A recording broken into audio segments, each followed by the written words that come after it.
نحمده ونصلي ونسلم على سيدنا رسوله النبي الأمين المكين الحنين الكريم الرؤوف الرحيم. أما بعد، أعوذ بالله من الشيطان الرجيم. بسم الله الرحمن الرحيم. سبحان الذي أسرى بعبده ليلا من المسجد الحرام إلى المسجد الأقصى الذي باركنا حوله لنريه من آياتنا إنه هو السميع البصير. وقال الله تعالى: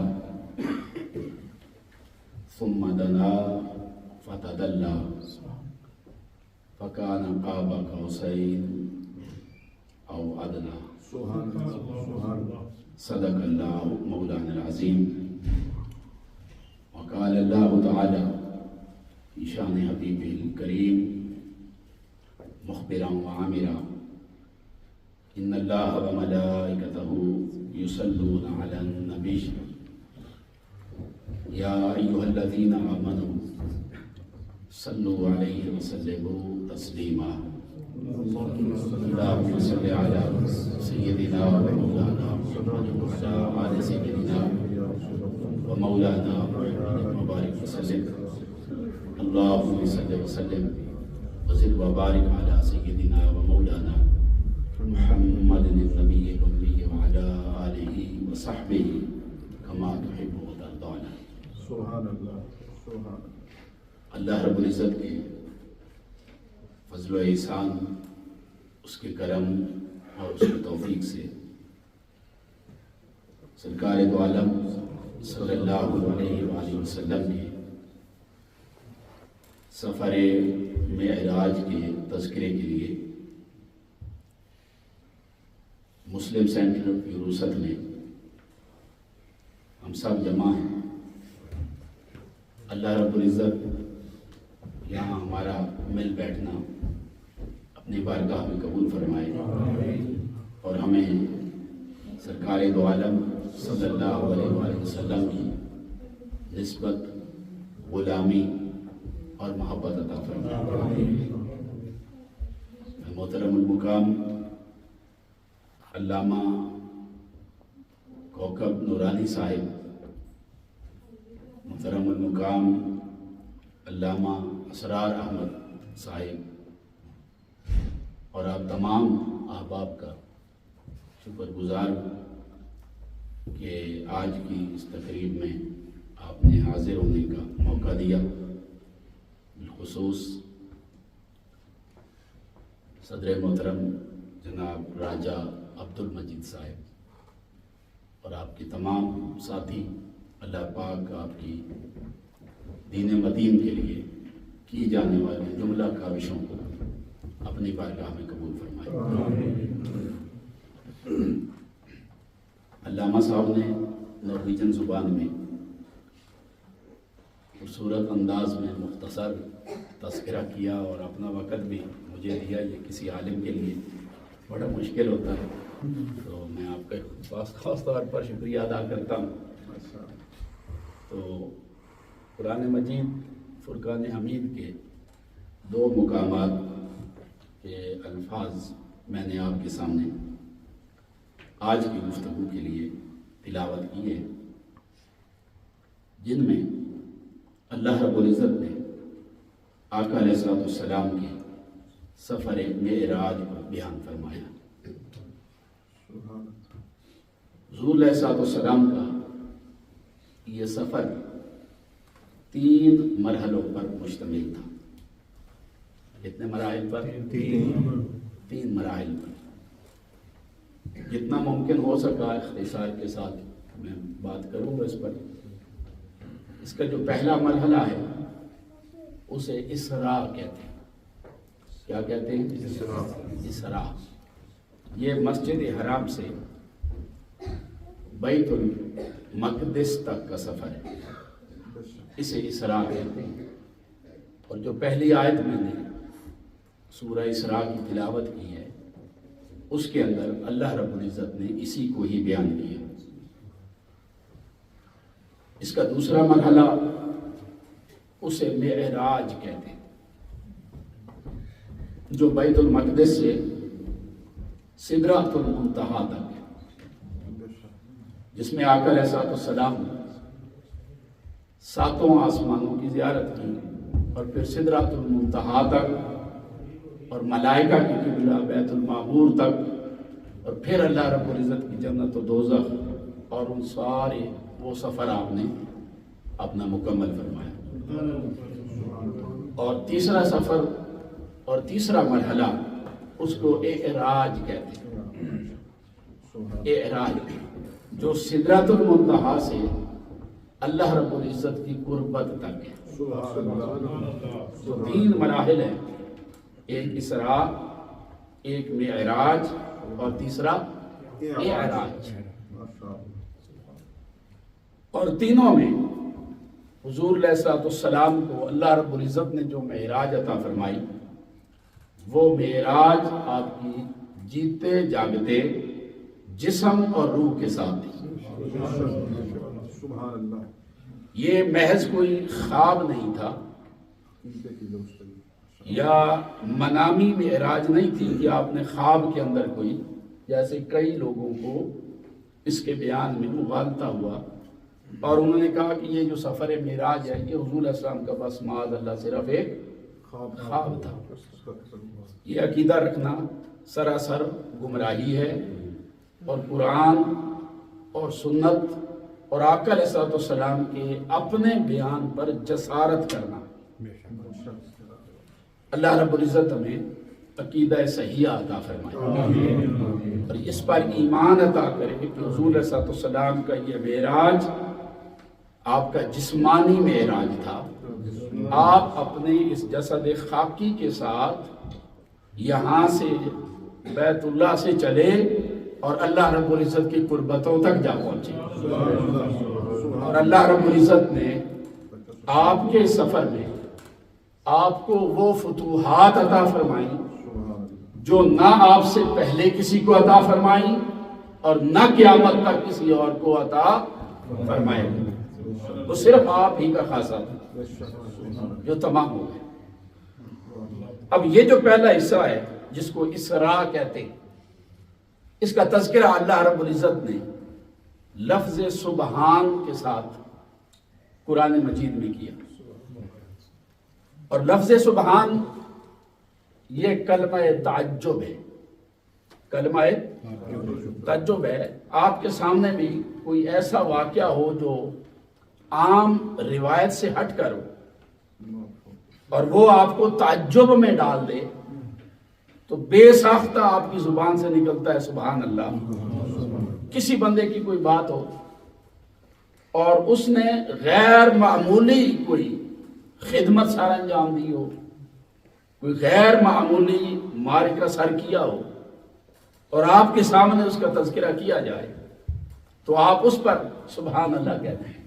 یعنی عام سی کوئی بات ہو اس پر آپ سبحان اللہ، یعنی آپ کو کوئی کہے کہ راجہ عبد المجید صاحب نے پانی کا گلاس کیا تو آپ کیا کہیں گے؟ ماشاء سبحان اللہ، کیا بات ہے، تو اس پہ بنتا ہے۔ کوئی بندہ جو فلاں بندے نے وہاں سے کرسی اٹھا کے یہاں رکھی، کوئی عام سی بات ہے، کوئی عام سا کام کیا جائے تو اس پر سبحان اللہ کہنا نہیں بنتا۔ سبحان اللہ کہا ہی اس چیز پر جاتا ہے جس پر انسان کی عقل تعجب کا شکار ہو جائے، پھر آپ سبحان اللہ کہتے ہیں۔ یہ تو آپ اور میں کہ معمولی سا خلاف عقل کوئی کام ہو جائے تو ہماری زبان سے سبحان اللہ نکلتا ہے، اور قربان جائیں اس ذات پر جو وحدہ لا شریک ہے اور جس کا سبحان کہنا مخلوق کے سبحان کہنے جیسا نہیں ہے۔ وہ کتنی عظیم معراج ہوگی اور کتنا شاندار سفر ہوگا اور کتنی فتوحات کے دروازے کھلے ہوں گے کہ جس پر اللہ پاک فرماتا ہے سبحان اللہ زی، کہ پاک ہے وہ ذات کہ جو پاک ہو کر میرے محبوب تیرے سفر پر سبحان اللہ کہہ رہی ہے، تو کس شان کے ساتھ اس کی بارگاہ تک گیا ہوگا اور کس شان سے واپس آیا ہوگا. رب رب ہو کر نعرہ رسالت عظمت و شان مصطفیٰ. رب رب ہو کر قسم اٹھاتا ہے اور تعجب کرے کہ میرے محبوب میں تو رب ہوں اور میری قدرت اور کمال پر کسی کو کوئی کلام کرنے کی جرت نہیں ہے، پر سبحان ہے تیری ذات پر کہ تو معبود ہو کر، عبد ہو کر، بندہ ہو کر سارے جہانوں کو نیچے چھوڑ کر ایک لمحے میں میری بارگاہ تک پہنچ گیا. سبحان میرے محبوب، تیرے آنے جانے پر قربان، تیری عظمتوں تیری شانوں پر قربان کہ تو کس شان کے ساتھ آیا. سبحان اللہ. اور پھر فرمایا پاک ہے وہ ذات. پھر حضور نے یہ سفر خود نہیں کیا، اللہ پاک نے آپ کو کروایا. یہاں پر سبحان اللہ اسرا یہ باب افعال ہے اور اس میں فعل کا کرنا نہیں بلکہ کروانا آتا ہے. یہ لازم کو متعدی کرتا، یہ باب افعال ہے. اس نے سیر کروائی، اس کا مطلب ہے میرے محبوب یہاں پر ابھی یہ جو تیرا سفر اسراء ہے، اس میں تیرے اس سفر کو اپنے فعل کے طور پر بیان کرتا ہوں، اس لیے کہ تو یہاں اسے مکہ کے لوگوں میں بیان کرے گا، وہ اس کو سنیں گے، وہ کہیں گے کیسے ممکن ہے، یہ تو 40-50 دنوں کا سفر ہے. اس زمانے کے مطابق بیت المقدس سے اور بیت اللہ کے درمیان کا جو سفر ہے یہ اس زمانے میں 40 دن کا سفر ہے، اور یہ 40 دن کے دنیا کے سفر پر اعتراض کریں گے، اس کو جھٹلائیں گے. تو دعویٰ کرے گا یہ انکار کر دیں گے. تو جب یہ انکار کریں تو میرے محبوب انہیں میری بات بتانا اور انہیں کہنا نادانوں، میں نے تو یہ دعویٰ ہی نہیں کیا کہ میں گیا ہوں مسجد حرام سے بیت المقدس تک، بلکہ فرمایا سبحان پاک ہے وہ ذات، وہ مجھے ایک ہی لمحے میں یہاں سے وہاں تک لے گئی. یہ بات کہہ کر میرے محبوب آپ ان کی زبانیں بند کر دینا. تو یہاں پر اس تقدیس کو، آقا علیہ السلام کی عظمت کے اور شان کو اجاگر کرنے کے لیے اللہ رب العزت نے لفظ سبحان کے ساتھ بیان فرمایا کہ پاک ہے وہ ذات جو لے گئی اپنے بندے کو مسجد حرام سے مسجد اقصیٰ تک. اور پھر یہاں پر ایک خاص بات کی کہ ایک تو میں خود لے کر گیا، اور یہ فرمایا کہ وہ ذات لے کر گئی. یہاں یہ بھی میسج دیا کہ میرے محبوب علیہ السلام کا یہ سارا سفر اسرا، چونکہ میں نے سیر کروائی ہے، تو جو سیر کرواتا ہے اور جس کو سیر کروائی جاتی ہے ان دونوں کے اندر بھی ایک معیت کا تصور پایا جاتا ہے.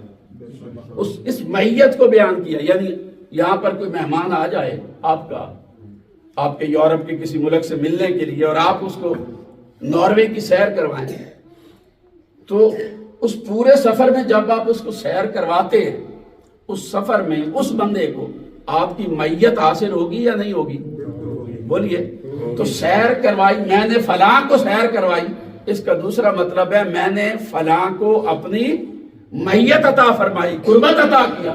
تو یہاں پر اللہ پاک نے اس چیز کی طرف بھی اشارہ کیا کہ پاک ہے وہ ذات میرے محبوب کے، وہ ذات وحدہ لا شریک، کہ جس تک نہ انسانوں کی عقلیں پہنچ سکے، نہ ان کی بصارت پہنچ سکے، نہ انسانوں کے حواس پہنچ سکے، نہ ان کی انٹلیکچوئل پاور پہنچ سکے، وہ ذات تجھے اپنی معیت عطا فرما رہی ہے. اور یہ بات، اس بات کی طرف اشارہ کر کے پھر آگے فرمایا کہ وہ ذات جس نے سیر کروائی بعبدہ، اپنے بندے کو، عبد کو. یہاں حضور علیہ السلام کا جب تذکرہ کیا کہ سیر کروائی، پاک ہے وہ ذات جس نے سیر کروائی بعبدہ، اپنے بندے کو، عبدیت کا ذکر کیا. اب چاہیے یہ تھا کہ یہاں پر کہہ دیا جاتا پاک ہے وہ ذات جس نے سیر کروائی بے محمد صلی اللہ علیہ وسلم، حضور کا نام لیا جاتا، یا حضور علیہ السلام کی کوئی صفت جو خاص شانیں اللہ پاک نے آپ کو دی، 2 شانیں جیسے آپ کی نبوت اور آپ کی رسالت، ان کا تذکرہ کیا جاتا. تو اللہ رب العزت نے وہ دونوں تذکرے نہیں کیے. یہ نہیں فرمایا پاک ہے وہ ذات جو لے گئی اپنے رسول کو، یا جو لے گئی اپنے نبی کو. حالانکہ حضور نبی بھی ہیں اور آقا علیہ السلام رسول بھی ہیں، آپ کی ذات میں نبوت اور رسالت دونوں جمع ہو رہی. مگر اس سفر کو بیان کرتے ہوئے نہ تو آپ کی نبوت کا ذکر کیا اور نہ ہی آپ کی رسالت کا ذکر کیا، بلکہ فرمایا پاک ہے وہ ذات جو لے گئی بعبدہ، حضور کی عبدیت کا ذکر ہے۔ اس کا سبب یہ ہے کہ عبدیت جو ہوتی ہے، عبدیت ایک ہے نبوت و رسالت، حضور کی وہ شان بھی حق ہے، مگر رسالت میں جب بندہ رسول بناتا ہے اللہ پاک، اسے رسول بنا کر اپنی بارگاہ سے مخلوق کی طرف بھیجتا ہے، یعنی رسول کا سفر خالق سے مخلوق کی طرف ہوتا ہے، مخلوق خالق سے، رسول جو ہے وہ خالق سے مخلوق کی طرف آتا ہے، جدا ہوتا ہے۔ یہ مقام تفریقہ کا سفر ہوتا ہے، تفریقہ فرق کو کہتے ہیں، جدائی کو کہتے ہیں۔ بندہ اللہ کی قربت سے مخلوق کے قریب ہوتا ہے، مخلوق کے پاس آتا ہے، مخلوق میں رہتا ہے، مخلوق کی رہنمائی کرتا ہے، مخلوق کو ہدایت دیتا ہے۔ تو نبوت اور رسالت یہ دونوں اللہ رب العزت سے دور ہونے اور مخلوق کے قریب ہونے کا نام ہے، جبکہ عبدیت یہ مخلوق سے دور ہونے اور خالق کے قریب ہونے کا نام ہے۔ اس لیے یہاں پر نبوت کا ذکر، کیونکہ حضور وہاں سے آ نہیں رہے بلکہ سفر معراج میں یہاں سے وہاں جا رہے ہیں، تو جب اللہ کی قربت کی طرف بندہ جاتا ہے تو اس بندے کے اس مقام کو مقام نبوت اور رسالت نہیں بلکہ مقام عبدیت کہا جاتا ہے۔ اور ایک سبب یہ کہ نبی کی اگر اپنی ذات کے اندر آپ دیکھیں تو حضور نبی بھی ہیں، حضور رسول بھی ہیں اور حضور عبد بھی، یہ تینوں شانیں آقا علیہ السلام کی، تینوں شانیں۔ اور حضور علیہ السلام کی ان تینوں شانوں میں سے بلند شان کون سی؟ حضور کی نبوت بلند ہے یا حضور کی عبدیت بلند ہے؟ حضور کی اپنی شانوں میں عبدیت کا مقام نبوت سے، میں عام بندے کی عبدیت اور حضور کی نبوت کا تقابل نہیں کر رہا، یعنی کوئی یہ نہ سمجھے کہ عام بندہ جو ہے اس کی شان معاذ اللہ حضور کی نبوت اور رسالت سے بڑھ گئی یا عبدیت کا مقام بلند ہو گیا، نہیں، باقیوں کا تو یہاں پر کوئی آپس میں تقابل کرنا بنتا ہی نہیں ہے۔ حضور کی اپنی نبوت اور حضور علیہ السلام کی اپنی عبدیت کا جب تقابل کیا جائے گا تو حضور کی اپنی عبدیت حضور کی نبوت اور رسالت سے بلند ہے۔ کیوں؟ امام اسماعیل حقی فرماتے تفسیر کے اندر، اور امام آلوسی بغدادی فرماتے اپنی تفسیر کے اندر، وہ فرماتے اس لیے کہ جب بندہ مقام نبوت اور رسالت پر فائز ہوتا ہے تو وہ بندہ خالق سے مخلوق کی طرف متوجہ ہوتا ہے، اور جب بندہ مقام عبدیت پر فائز ہو تو اس وقت وہ مخلوق سے خالق کی طرف متوجہ ہوتا ہے۔ تو مقام عبدیت یہ بندے کو خالق کے قریب لے کر جاتی ہے۔ یہی وجہ ہے کہ آقا علیہ السلام جب اپنے مقام عبدیت پر فائز ہوتے تھے، ام المومنین فرماتی ہیں حتی تورمت قدما، حضور علیہ السلام کے قدمین مبارک سوج جاتے، رات کو مصلی پر کھڑے ہوتے، اللہ کی بندگی کے اندر، اللہ کی قربت میں راتیں گزارتے، ابھی تو اندر ربی وہ یتمونی و یسقین، اللہ کی قربت میں راتیں گزرتی، عبادت میں مصلی پر ہوتے، اور کبھی غار حرا کی خلوتوں میں جاتے اور 20 دن 40 دن گزر جاتے اللہ رب العزت کی قربت میں، اس کی معیت میں۔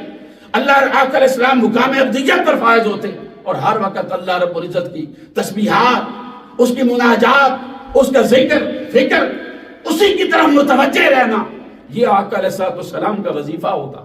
اور حضور علیہ السلام کے قدم سوج جاتے اور صحابہ آ کر کہتے یا رسول اللہ آپ ساری رات مصلی پر کیوں کھڑے رہتے ہیں؟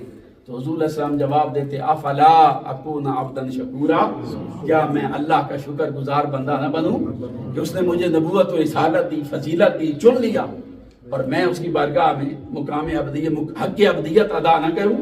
تو یہ حضور کی عبدیت ہے کہ آقا علیہ السلام اللہ کی طرف رجوع رکھتے۔ اب حضور علیہ السلام کو اللہ رب العزت نے یہ جو معراج کروائی، یہ خاص وقت کے اندر کروائی۔ معراج اس وقت کروائی جب مکہ میں حضور علیہ السلام کی نبوت و رسالت کا اعلان ہو گیا، اور اس اعلان کے بعد وہ مکہ کا پورا ماحول آپ کے خلاف ہو گیا۔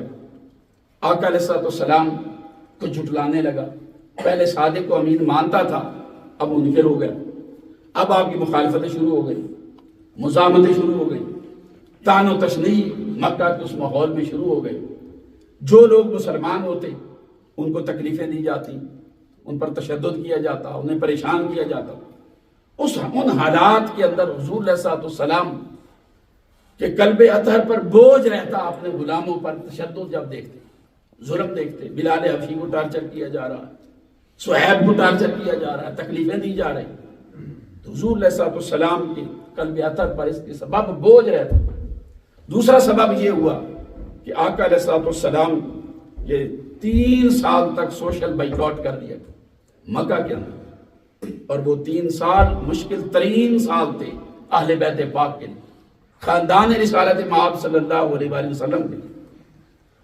پھر جیسے ہی وہ شیب ابی طالب کا موقع تھا اور بائیکاٹ ختم ہوا، وہاں پر پھر ایک اور مسئلہ ہوا۔ اس کے فوری بعد آقا علیہ الصلوۃ والسلام کی محبوب بیوی حضرت خدیجہ رضی اللہ تعالی عنہ اور آپ کے محبوب چچا جو قدم با قدم آپ کے ساتھ رہے، آپ کے مشن کا دفاع کیا اور آپ کی حفاظت کی، حضرت ابو طالب رضی اللہ تعالیٰ عنہ ان کا بھی وصال ہو گیا، اور صرف 3 دن کے فاصلے کے ساتھ ان کا وصال ہوا دونوں۔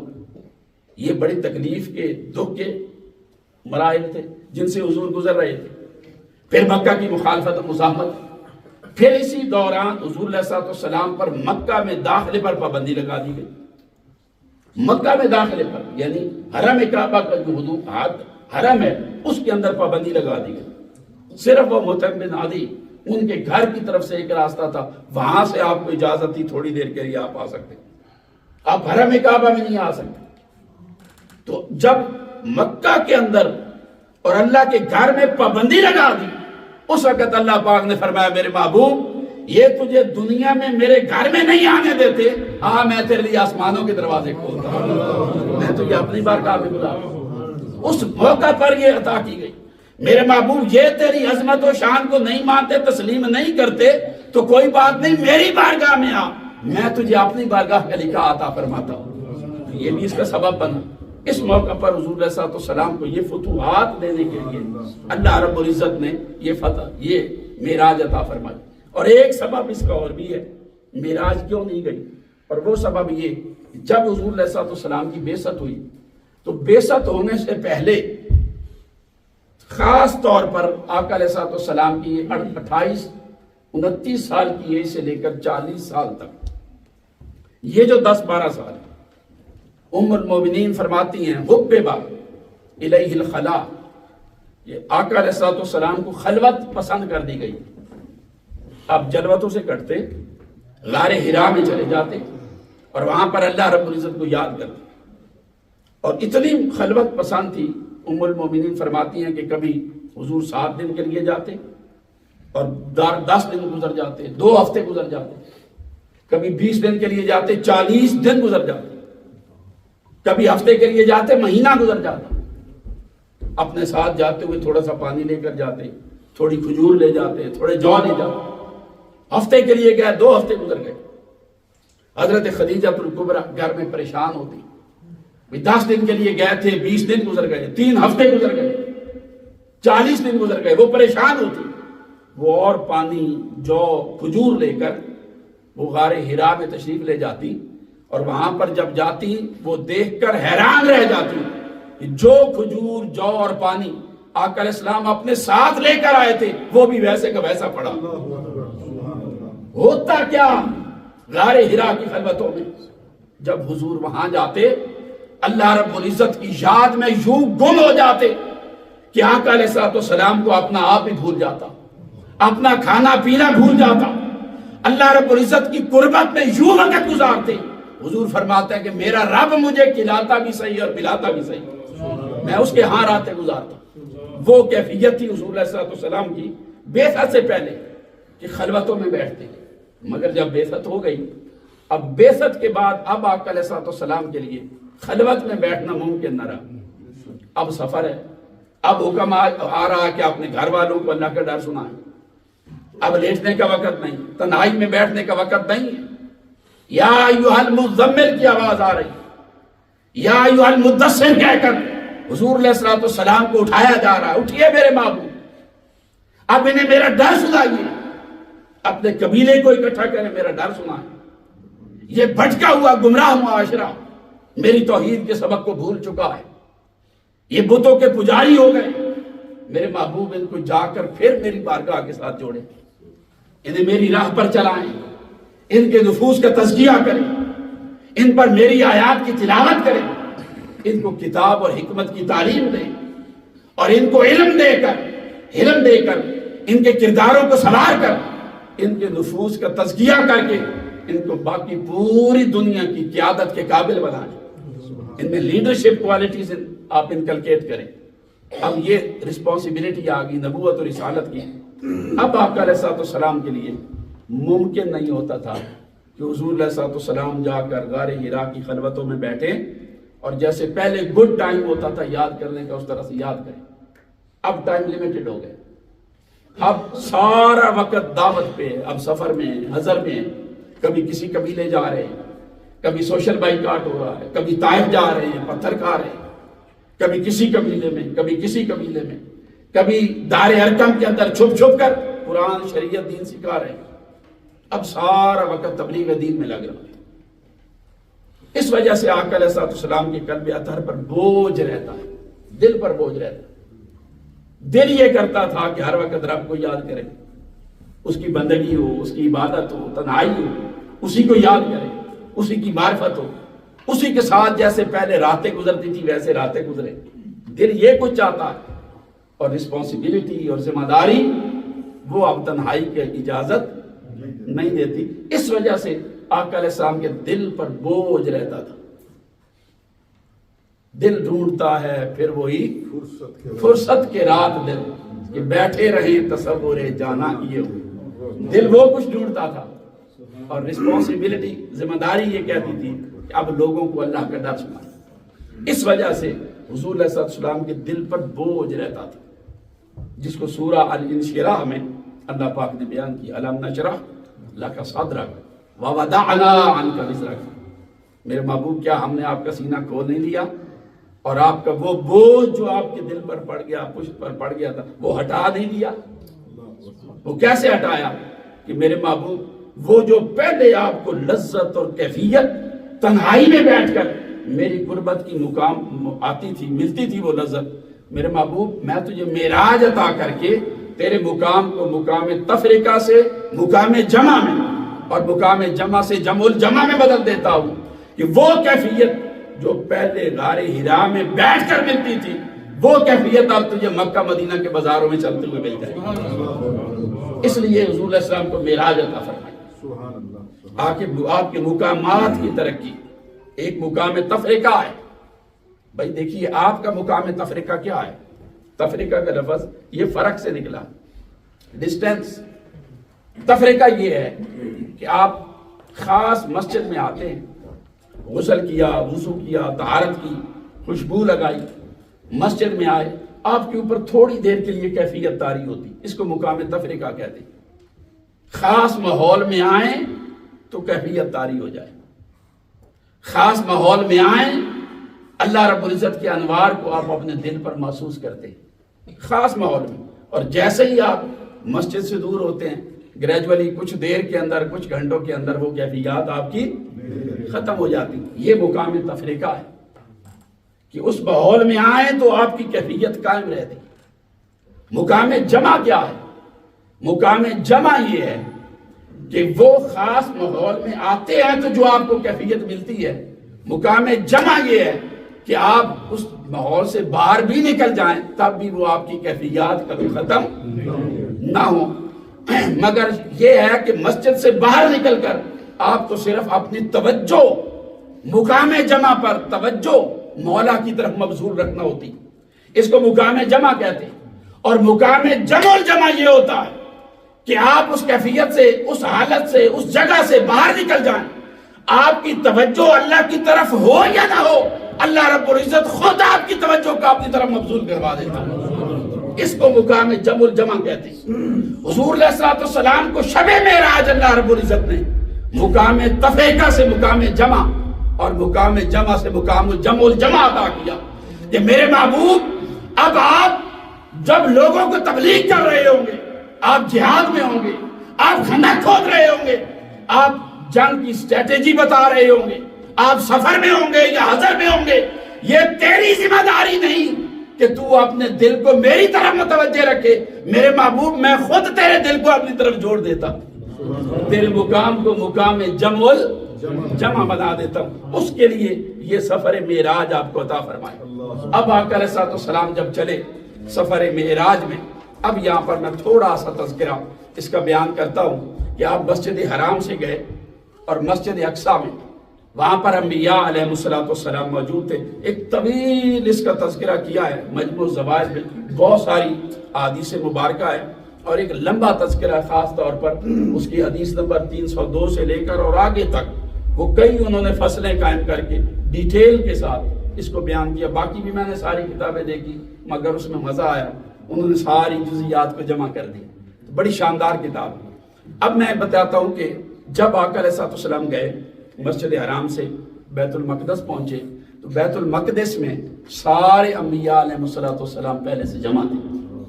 وہاں پر ایک جلسہ ہوا، مسجد حرام سے چلے بیت المقدس پہنچے، نبی موجود ہیں، اپنی ارواح کے ساتھ موجود ہیں، وہاں پر انبیاء کا ایک جلسہ ہوا، اور اس جلسے میں خاص طور پر آقا علیہ السلام کے علاوہ 5 نبیوں نے گفتگو کی۔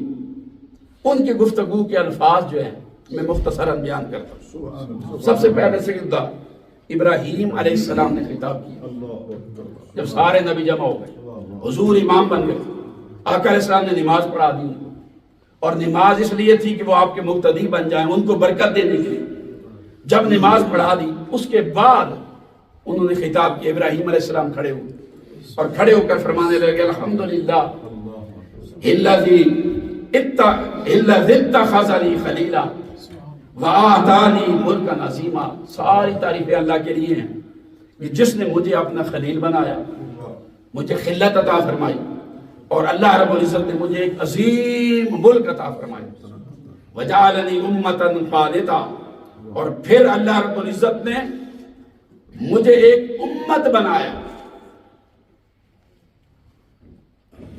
اور ایک امت کا مجھے امام بنایا، اور پھر فرمایا واصطفانی برسالتی، اللہ پاک نے مجھے اپنی رسالت کے لیے چنا، وانقذنی من النار، اور مجھے جب آگ میں پھینکا گیا تو اس سے بچایا، وجعل علی بردا وسلاما، اور اس آگ کو میرے لیے ٹھنڈا اور سلامتی والا بنا دیا۔ یہ ابراہیم علیہ السلام کا خطاب تھا، اور انہوں نے اپنے خطاب میں سب سے پہلے مفاضلہ اپنی فضیلت کو بیان کی، میری یہ شان ہے، یہ شان ہے۔ اس کے بعد موسیٰ علیہ السلام کھڑے ہو گئے اور انہوں نے بھی اپنی فضیلت بیان کی۔ ابھی دیکھیے جلسہ ہو رہا ہے، اور جلسے میں امام الانبیاء خود موجود ہے، اور دیگر نبی خطاب کر رہے ہیں، اور آقا علیہ السلام کے جد امجد حضرت ابراہیم علیہ السلام کا خطاب ہے۔ وہ حضور کے بارے میں کچھ نہیں کہہ رہے، وہ اپنی فضیلت بیان کر رہے ہیں۔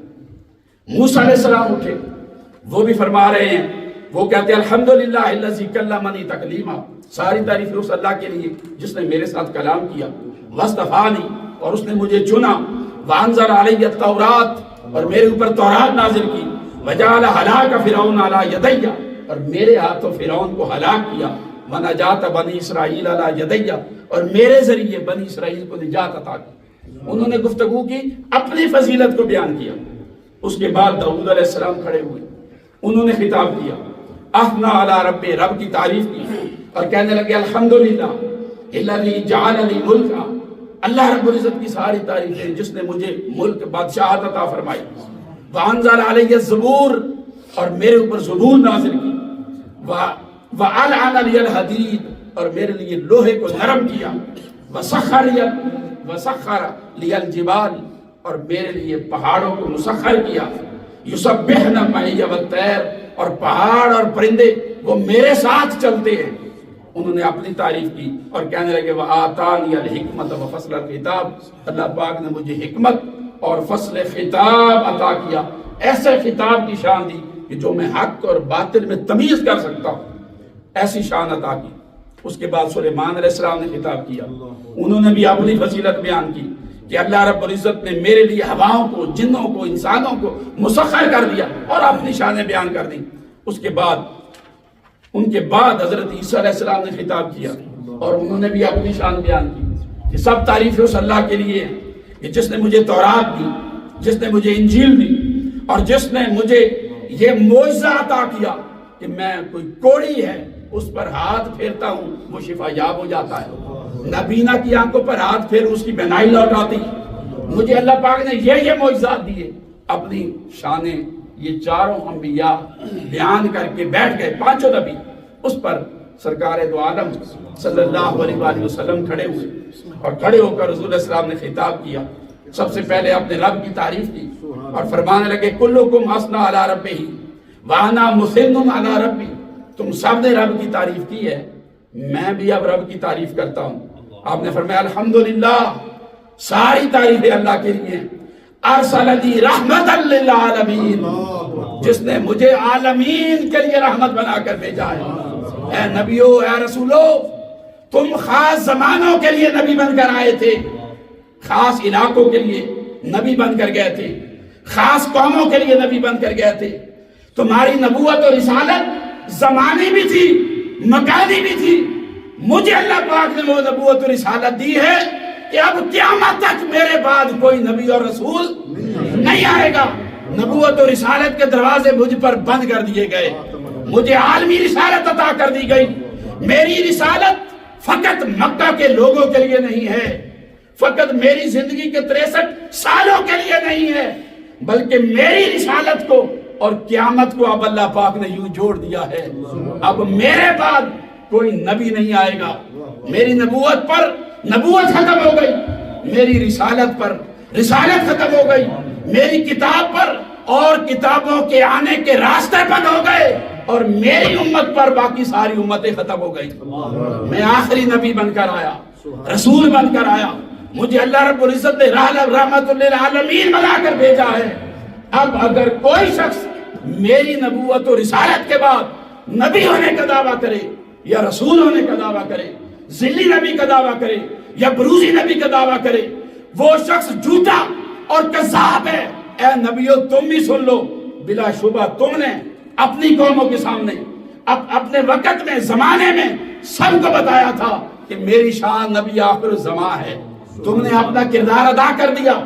آج اپنے سفر معراج میں، اپنے خطبہ صدارتی خطبے میں اپنی نبوت و رسالت کو اس لیے بیان کر رہا ہوں تاکہ ایک طرف میری عظمت و شان اجاگر ہو جائے، اور دوسرا قیامت تک کے لوگوں کو پتہ چل جائے کہ نبوت و رسالت محمدی کے بعد کسی قسم کی نہ کوئی نبوت ہے نہ کوئی رسالت ہے۔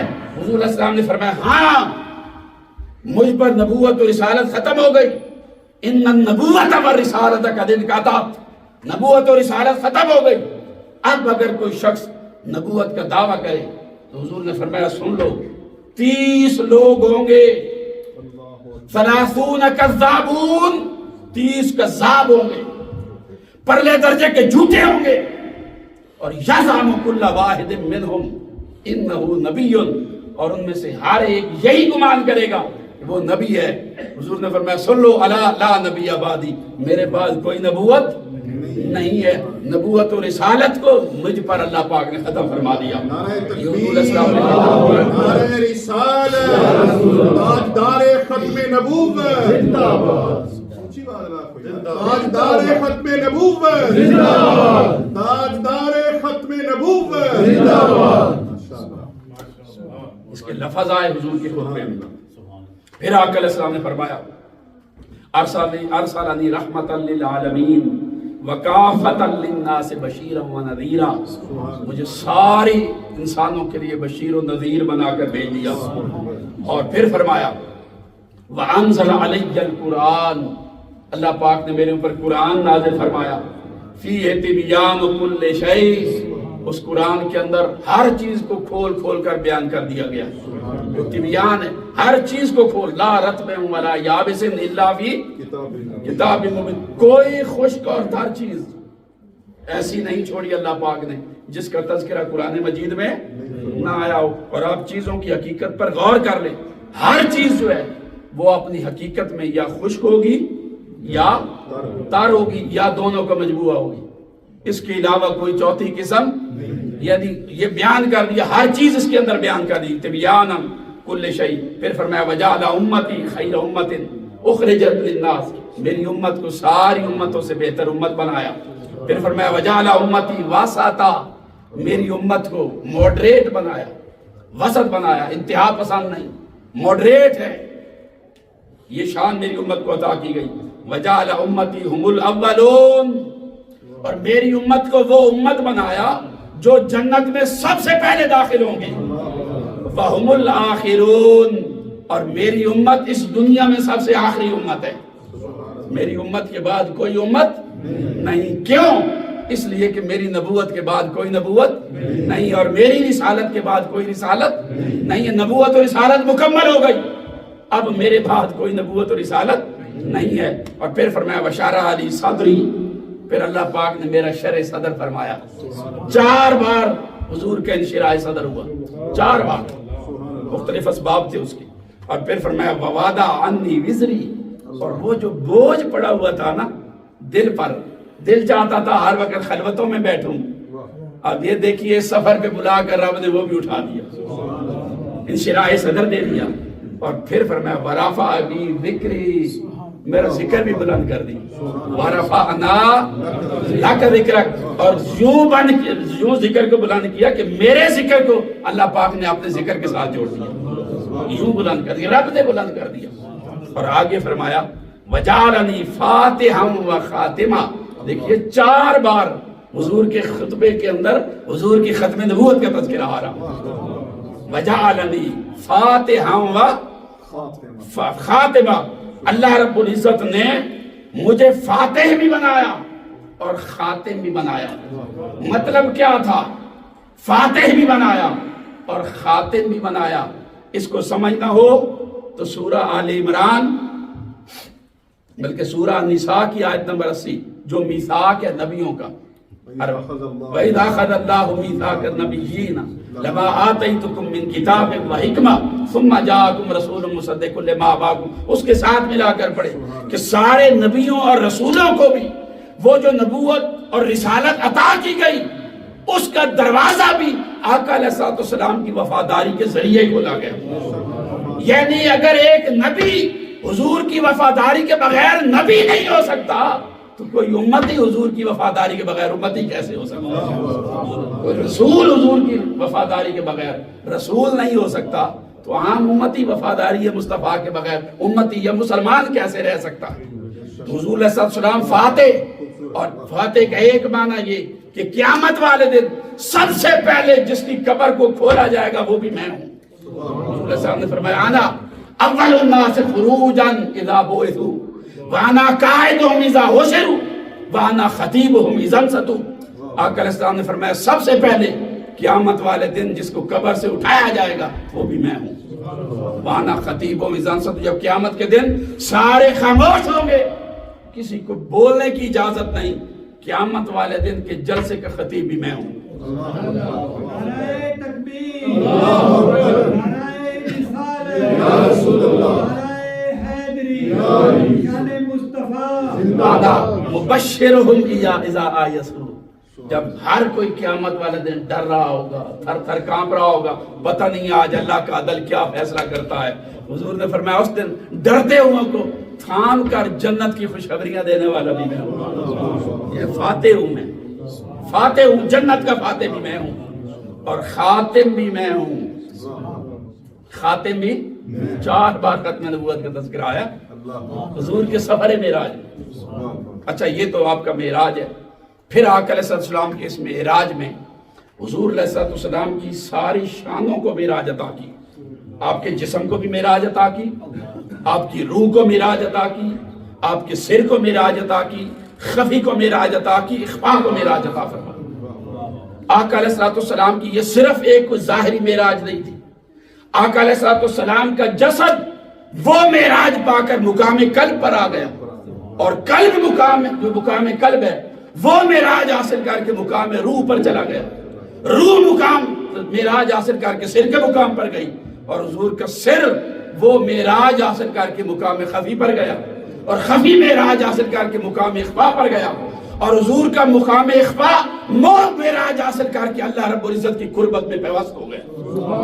اس کی حقیقت کو کوئی نہیں جانتا، بس اتنا سمجھ لے یہ سفر ہوا بس آخری چونکہ وقت پورا ہو گیا، علامہ صاحب نے اعلان کیا، یہ اب اس کی تفصیل بیان کی اللہ پاک نے، 18 آیات ہے سورہ نجم کی، ان کے اندر اس کے اندر اللہ پاک نے، یہ تو سفر معراج ہو گیا، پہلے آسمان سے سدرۃ المنتہا تک، یہ پورا معراج کا سفر، راستے میں نبی ملے، رسول ملے، کلام ہوا، نمازیں دی گئی، آنا جانا ہوتا رہا پلٹ پلٹ کر، سارے تحفے جنت دوزخ دیکھ لی، یہ سارا کچھ یہ معراج کا مضمون تھا۔ جب معراج بھی ہو گئی اس وقت پھر حضور علیہ السلام نے جبرائیل کو کہا، جبرائیل مکہ سے میرے ساتھ آئے ہو، اور پھر میں نے ایک بلکہ جملہ میں یہاں بولوں گا، حضور کو جو معراج عطا کی یہ حضور کے جسم کی بھی معراج تھی، اور یہ جسم کی، اور اگر یہ حضور کا معراج فقط حضور کی بشریت پر بھی غور کریں، اگر حضور فقط بشر ہوتے اور صرف جسمانی معراج ہوتی اور فقط بشر ہوتے تو حضور علیہ السلام بھی جا کر مسجد حرام سے بیت المقدس میں جا کر رک جاتے کہ بشر وہاں پر رک گیا تھا، اس سے آگے کا سفر دور کا تھا، نور کا تھا۔ اگر حضور فقط بشر ہوتے بیت المقدس سے آگے نہ جاتے، پھر ثم دنا فتدلى، یہ سب انویلڈ ہو جاتا، غلط قرار پاتا۔ حضور وہاں سے آگے بھی گئے، یہ میسج بھی دیا آقا علیہ السلام نے اپنے سفر کے اندر کہ میں بشر نہیں ہوں بلکہ افضل البشر ہوں۔ نبی پاک صلی اللہ علیہ وسلم کی بشریت تمام عالم بشر کی بشریت سے ماورا ہے، اور حضور نور بھی ہے، مگر فقط نور ہوتے، نور تو جبرائیل بھی نور ہے، اگر حضور بھی فقط نور ہوتے، جہاں پر جبرائیل امین جا کر رک گئے حضور بھی وہاں پر جا کر رک جاتے، تو جبرائیل بھی رک گئے سدرۃ المنتہا پر۔ جب حضور نے فرمایا جبرائیل آؤ آگے بھی میرے ساتھ، تو کہنے لگے یا رسول اللہ لو دنوت عن بیلۃ لترکت، اگر ایک چیونٹی کے پر برابر بھی یہاں سے آگے بڑھا تو مجھے جلا کے راکھ کر دیا جائے گا۔ تو اگر فقط نور ہوتے حضور تو وہاں پر جا کر حضور رک جاتے کہ نور آگے نہیں جا سکتا، مگر جس طرح بشریت بیت المقدس میں دیکھتی رہ گئی، نورانیت وہاں پر دیکھتی رہ گئی، اور حضور وہاں سے بھی آگے چلے گئے۔ وہ حضور کی حقیقت کا سفر تھا جس کو ثم دنا، ادھر سے یہ قریب ہوا، فتدلى، ادھر سے وہ قریب ہوا۔ تینوں احتمال مفسرین نے بیان کیے، پہلا احتمال دنا اور فتدلى، اس دونوں کے فاعل اللہ رب العزت کی ذات ہے، یہ پہلا احتمال۔ دوسرا احتمال دنا کے فاعل حضور اور فتدلى کے فاعل اللہ رب العزت ہے، اور وہاں تدلّا چونکہ لفظ دنا سے زیادہ ہے تو زیادتی یہ حرف، زیادتی یہ معنی کی دلیل ہوتی، یعنی حضور اپنی شان کے لائق آگے بڑھے، رب اپنی شان کے لائق آگے بڑھے، حتیٰ کہ اتنی قربت ہو گئی۔ اور بعد تیسرا قول یہ فرمایا کہ دونوں جگہ پر فاعل اللہ پاک ہے، وہاں پر یعنی رب نے کہا کہ کف یا محمد ان ربک یصلی، میرے محبوب تو سدرۃ المنتہا تک آ گیا، اب تو ٹھہر آگے میں خود تیرا استقبال کرتا ہوں۔ اور حضور نے خود بھی کہا کہ یستقبل بلادیت جبار، اللہ رب العزت نے میرا خود استقبال کیا۔ اب یہ سفر ہے، یہ تو بیسیکلی تیسرا ٹاپک ہے۔ اب یہاں پر میں اس کی ڈیٹیل میں نہیں جاتا، یہ کعبہ قوسین اور اس کے معنی اور امپلیمنٹیشن وقت اجازت نہیں دیتا۔ آخری بات صرف یہ کرتا ہوں جو عشق کا محبت کا میسج ہے ہمارے لیے، جب رسول علیہ السلام اللہ کی قربت میں وقت گزار کر آ گئے اور سورہ نجم میں اللہ پاک نے اس کو بیان بھی کر دیا، اور وہاں پر کیا ہوا اللہ رب العزت نے اس کی کوئی ڈیٹیل بیان نہیں، کہ صرف اتنا کہا فَأَوْحَىٰ إِلَىٰ عَبْدِهِ مَا أَوْحَىٰ، بس اس نے وحی کی اپنے بندے کی طرف جو اس نے چاہا، جو وحی کرنی تھی کر دی، اس کی ڈیٹیل کسی کو بیان نہیں فرمائی۔ یہ سفر مکمل ہو گیا، آقا علیہ السلام واپس تشریف لے آئے، جب واپس آئے اب حضور کی بولی بدل گئی۔ اس سفر کے بعد وہ اللہ رب العزت کی قربت کا جو فیض ملا، وہ فیض کیا ملا؟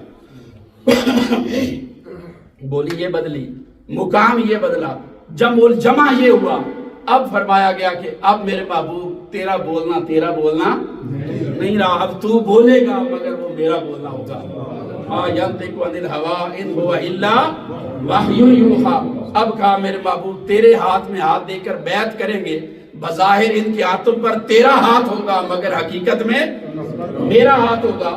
ان الذین یبایعونک انما یبایعون اللہ ید اللہ فوق ایدیہم۔ پھر فرمایا میرے محبوب اب اگر تجھ سے محبت کریں گے، تیری اطاعت کریں گے، تو وہ محض تیری اطاعت نہیں ہوگی، بلکہ وہ میری اطاعت بن جائے گی. من یطع الرسول فقد اطاع اللہ. تیری اطاعت میری اطاعت ہوگی, تیری بیعت میری بیعت ہوگی. میرے محبوب تجھ سے محبت مجھ سے محبت ہوگی, تیری مخالفت میری مخالفت ہوگی. اذان من اللہ و رسولہ, اگر بلاوا اور اذان ہوگی وہ بھی یہ نہیں کہ تیری کوئی اذان میں اور ہے اور میری اور ہے, نہیں. میرے محبوب تیری اور میری اذان بھی ایک ہے, تیرا میرا بلاوا بھی ایک ہے, تیرا میرا دشمن بھی ایک ہے, تیرا میرا دوست بھی ایک ہے. تو اس سے مجھ سے محبت کرنا بھی ایک ہے. جو تجھ سے محبت کرے سمجھ جاؤ مجھ سے محبت کرتا. من یطع الرسول فقد اطاع. یطع مضارع کا صیغہ ہے اور اطاع اللہ وہ ماضی کا صیغہ ہے, ٹھیک ہے نا. من یطع الرسول لفظی ترجمہ کیا ہے؟ جو رسول کی اطاعت کرتا ہے یا کرے گا. یہی تو پاسبلٹی تھی. آگے چاہیے تھا کہ جو رسول کی اطاعت کرتا ہے وہ اللہ کی اطاعت کرتا ہے, ایسے نہیں فرمایا. جو رسول کی اطاعت کرے گا وہ اللہ کی اطاعت کرے گا, یوں نہیں. آگے فرمایا اطاع اللہ, ماضی کا صیغہ لے کر آیا اللہ پاک, یہ بتانے کے لیے کہ میرے محبوب نے بتا دے کہ جب تیری اطاعت ہو گئی تو تیری اطاعت کرنے کے بعد وہ اس مخمصے میں نہ رہے کہ پتہ نہیں اللہ کی اطاعت ہوئی بھی ہے یا نہیں ہوئی, یا شاید تیری اطاعت کوئی اور ہے اور میری اطاعت کوئی اور ہے. انہیں بتا دے کہ بس جیسے ہی تیرے ہاتھ میں ہاتھ دیا میرے محبوب میری بیعت بھی ہو گئی, جیسے تیرے غلام بنے میری اطاعت ہو گئی. تیرا ہونے میں ہی میری اطاعت ہے, تو جو تیرا نہیں وہ میرا نہیں ہو سکتا. جب اس لیے حضور علیہ السلام جب واپس آئے, امام اسماعیل حقی بیان کرتے, آقا علیہ السلام نے اعلان فرمایا, لوگو انا مرآت الرحمن من رآنی فقد رآ الحق. یہ سفر معراج کے بعد اعلان کیا. انا, میں نے اتنی آیتیں, کسی کو روایت پہ اختلاف بھی ہو, اختلاف ہے اس کے الفاظ پر, کچھ بخاری میں ہے کچھ نہیں ہے, اس لیے میں کہہ رہا ہوں میں نے پیچھے اتنی آیتیں کوٹ کر دی, اس لیے کہ اس آیت کا مضمون, جس حدیث کا مضمون ہے وہ خلاف قرآن نہیں ہے. حضور نے فرمایا انا مرآت الرحمن, رحمان میں رحمان کا آئینہ ہوں, جس نے مجھے دیکھا اس نے حق کو دیکھا, رحمان کو دیکھا. صرف اس پر غور کر دے, میں رحمان کا آئینہ.